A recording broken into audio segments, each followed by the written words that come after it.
বাংলা বাক্যে অনেক সময় আমরা একই শব্দকে দুবার ব্যবহার করে থাকি, যেমন মর্মর, পদে পদে, যায় যায়, খিলখিল, কুলকুল ইত্যাদি। এই শব্দ বা বাক্যগুলি আমরা আমাদের প্রতিদিনের জীবনে সব সময় শুনে আসি। কখনো ভেবে দেখেছেন এই বাক্যগুলি ইংরেজি করলে কেমন হবে, বা কিভাবে এই বাক্যগুলির ইংরেজি করা হয়? আমি নিশ্চিত যে যারা নতুন ইংরেজি শিখছে তারা এই সব শব্দের ইংরেজি করতে প্রবলেম ফেস করবেই। তাই এই সমস্ত শব্দের ইংরেজি অবশ্যই শিখে রাখা উচিত, তাহলে আপনি ফ্লুয়েন্টলি ইংলিশ বলতে পারবেন। যাই হোক, আজ আমরা শিখব এই রকম অনেকগুলো বাক্য ইংরেজি সহ। একে ইংরেজিতে বলে রিপিটেশন অফ ওয়ার্ড বা শব্দের দ্বিত্ব। বাংলায় এই রকম অনেক উদাহরণ আছে, তার মধ্যে থেকে আমি কিছু বেছে দিলাম যা আমাদের দৈনন্দিন জীবনে খুব কমনলি ইউজ করে থাকি। তাহলে চলুন শুরু করা যাক আজকের ক্লাস। নদী কুলে কুলে ভরা বা নদী কানায় কানায় ভরা, তো এর ইংরেজি হবে the river is full to the brim. The river is full to the brim. To the brim মানে কানায় কানায় বা কুলে কুলে। ঝমঝম করে বৃষ্টি পড়ছে। এই ঝমঝম শব্দের ইংরেজি হলো ক্যাটস অ্যান্ড ডগস। তাহলে ইংরেজিটি হবে it is raining cats and dogs. It is raining cats and dogs. যুদ্ধে লক্ষ লক্ষ লোক মারা গেছে। Thousands of men were killed in the war. Thousands of men were killed in the war. পড়াতে পড়াতে বুড়ো হয়ে গেলাম। I am grown old in teaching. I am grown old in teaching. মেয়েটি থরথর করে কাঁপতে লাগলো। The girl began to shake like a reed. The girl began to shake like a reed. সে যাবো যাবো করছে বা সে যাওয়ার কথা ভাবছে, তো এর ইংরেজি হবে he is thinking of going. He is thinking of going. ঢং ঢং ঘন্টা বাজলো। Ding dong goes the bell. Ding dong goes the bell. আমার পা ঝিনঝিন করছে। I have pins and needles in my feet. I have pins and needles in my feet. Pins and needles মানে ঝিনঝিন করা। তিনি আস্তে আস্তে কথা বলেন। He speaks softly. He speaks softly. Softly মানে আস্তে আস্তে। সে মনে মনে বলল। He said to himself. He said to himself. এখানে হিমসেলফকে মনে মনে অর্থে ব্যবহার করা হয়েছে। গাছটা মরমর করে ভেঙে পড়ল। The tree broke down with a crash. The tree broke down with a crash. এখানে ক্র্যাশ মানে মরমর করা। তাকে দেখেই আমার বুক ধুকপুক করে উঠল। At the very sight of him my heart went pit a pat. At the very sight of him my heart went pit a pat. Pit a pat মানে ধুকধুকানি বা ধুকপুক করা। তোমার মনটা ভার মনে হচ্ছে বা তোমাকে বরং বিষণ্ণ দেখাচ্ছে। You look rather gloomy. You look rather gloomy. Gloomy মানে ভার ভার বা বিষণ্ণ। সে আমাকে শুনিয়ে শুনিয়ে কথাগুলো বলল। He said all this within my hearing. He said all this within my hearing. Hearing মানে শুনিয়ে শুনিয়ে। দেখতে দেখতে মেয়েটি চাপা পড়ল। The girl was run over before my eyes. The girl was run over before my eyes. এখানে before my আইজ মানে দেখতে দেখতে।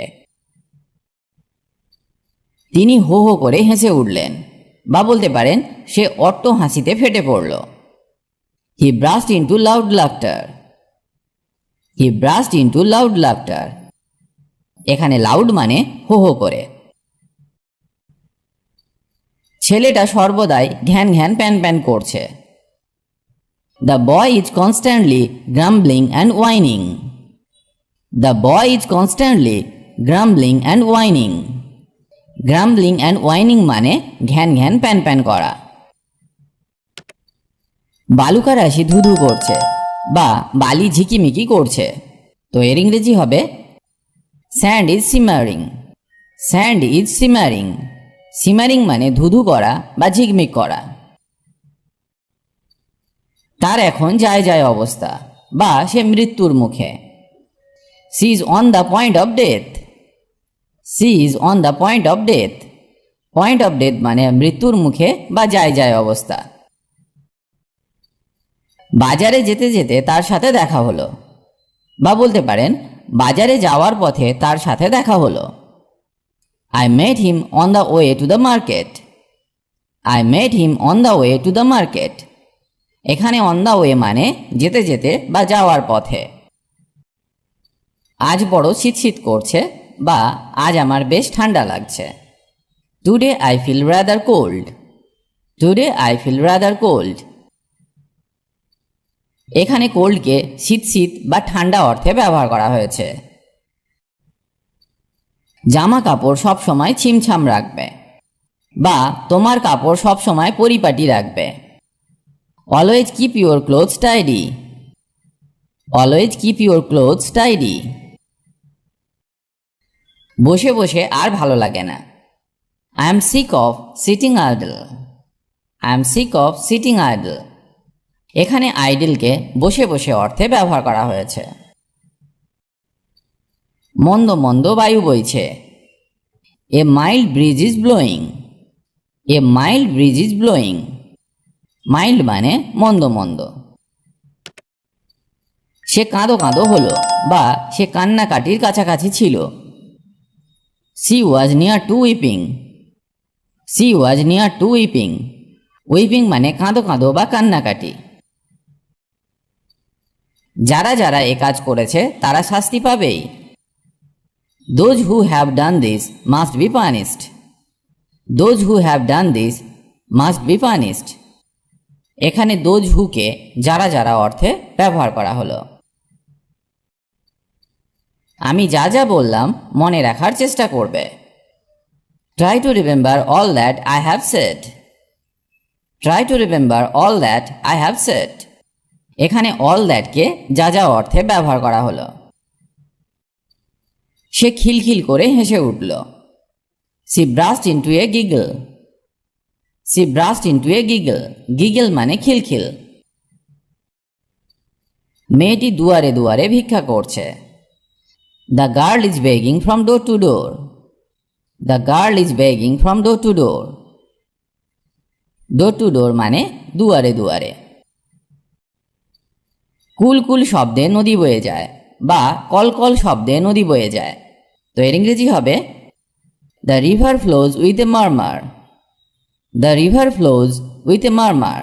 মারমার মানে কুলুকুলু বা কলকল। আমতা আমতা করছো কেন? Why are you mumbling. Why are you mumbling. Mumbling মানে আমতা আমতা করা। মহামারীতে হাজার হাজার লোক মারা গেল।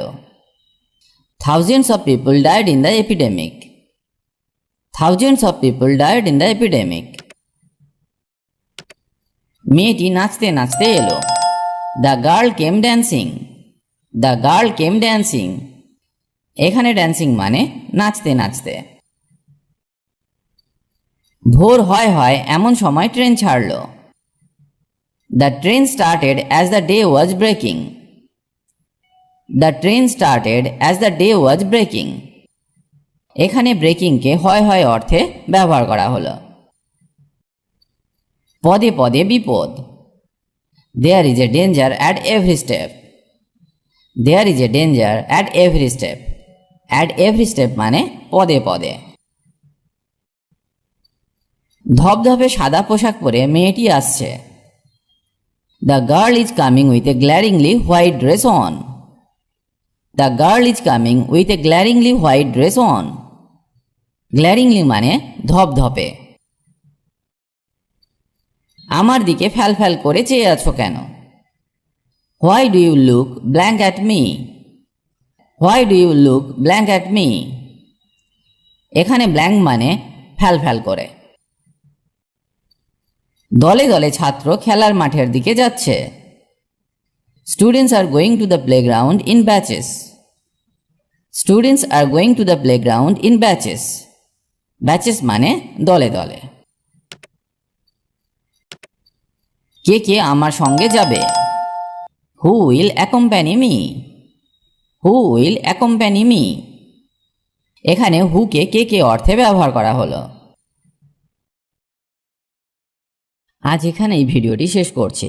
আশা করি আজকের ক্লাসটি আপনাকে অনেক হেল্প করবে ইংরেজি শিখতে। ইংরেজিতে কথা বলার ইচ্ছে থাকলে আপনাকে অবশ্যই প্রতিদিন অভ্যাস করতে হবে, তবেই আপনি দ্রুত ইংরেজি বলতে শিখবেন। কারণ প্র্যাকটিস ইজ দ্য কি টু সাকসেস। অভ্যাসই হলো সাফল্যের চাবিকাঠি। তার সাথে আপনাকে শিখতে হবে বেসিক কিছু ইংলিশ গ্রামার, যেমন tense, parts of speech, preposition, model verbs, helping verbs ইত্যাদি। কারণ এদের ব্যবহার না জানলে সঠিক ইংরেজি শেখা সম্ভব নয়। অনেকেই এদেরকে শিখতে পারেন না, কারণ তারা মনে করেন ইংরেজি গ্রামার খুব কঠিন। আপনি আমাদের গ্রামার ক্লাসগুলি মন দিয়ে দেখুন, খুব সহজে সমস্ত গ্রামারগুলি শেখানো আছে, যা একবার দেখলেই আপনি শিখে যাবেন। লিংক ডেসক্রিপশন বক্সে পেয়ে যাবেন। সবাই ভালো থাকুন আর আমার সাথে ইংরেজি শিখতে থাকুন।